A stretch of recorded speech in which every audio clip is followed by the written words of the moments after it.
This is an idea that comes from Vern Harnish, and it's about identifying your sandbox and figuring out where you're going to operate, what niche you're going to focus on. And you can say that you're going to stand for whatever you want. You could say, oh, we only invest in profitable stem cell companies based in Texas, or we only invest in Midwest manufacturing companies doing $1 million plus. And that's what we're going to stand for. And we're going to appeal to investors because of our niche focus on that. Well, a lot of people can say that, but it doesn't really mean too much until you do things that show you have learned a lot by doing this, that you have expertise, you have best practices to share, that you've gotten hopefully deals done over time. At the beginning, you might not have that. I didn't have that when I got started. All I had was knowledge I was gaining by talking to investors.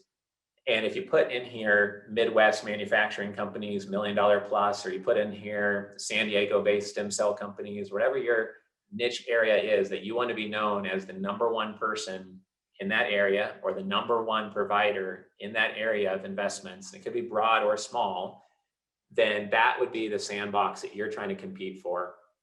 And I would encourage you to pick something that's so exciting and so powerful that it doesn't matter if it takes you 1, 2, 3, 5, or 10 years to be dominating that sandbox and be a top 2 player in that sandbox.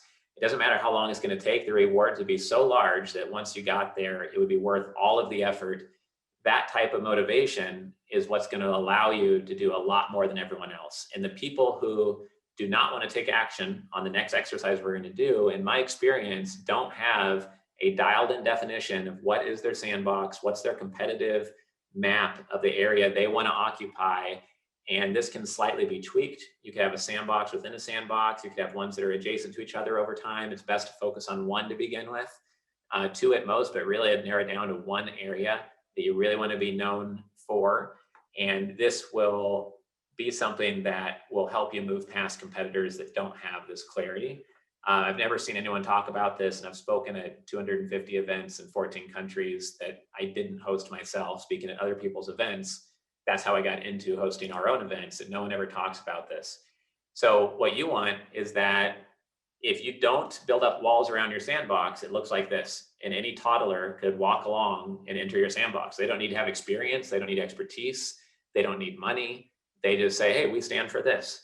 And it's just like you said. So the words don't mean much. It's the actions that make your sandbox look like this. So when somebody says, do we want to compete in the marketplace and investors' minds as the number one angel investor club that focus on manufacturing or whatever the position is, you want them to say, well, why don't we say we're going to be focused on manufacturing tech deals only? Or how about we say we only do manufacturing in Canada or New York City or the state of New York, or something that's different than your sandbox? Because when they look at what you've done, they say, wow, I've done a good job building up around this. And if you search the keyword, how to start a family office, if you search the keyword centimillionaire, which means 100 million plus net worth families, you're going to see that we occupy 3 to 5, maybe 7 of the Google search results on YouTube, Amazon, our podcast, other people's podcasts. Those are sandboxes we've built walls around.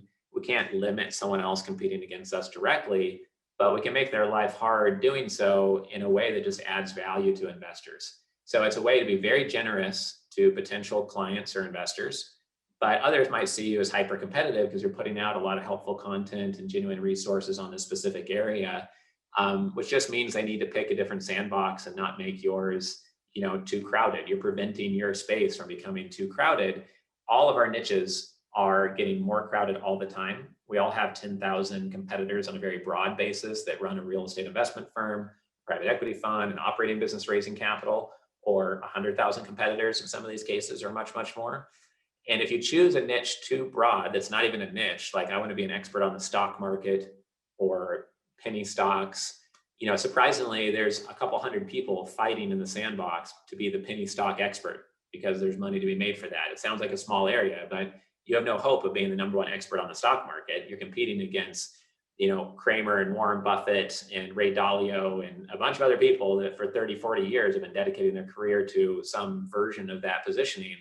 You also don't want to go too niche that you starve. So you want to find something that's valuable. That's why I talked about future demand, your biggest strength, where there's not a ton of competition, that can help you define what your sandbox is.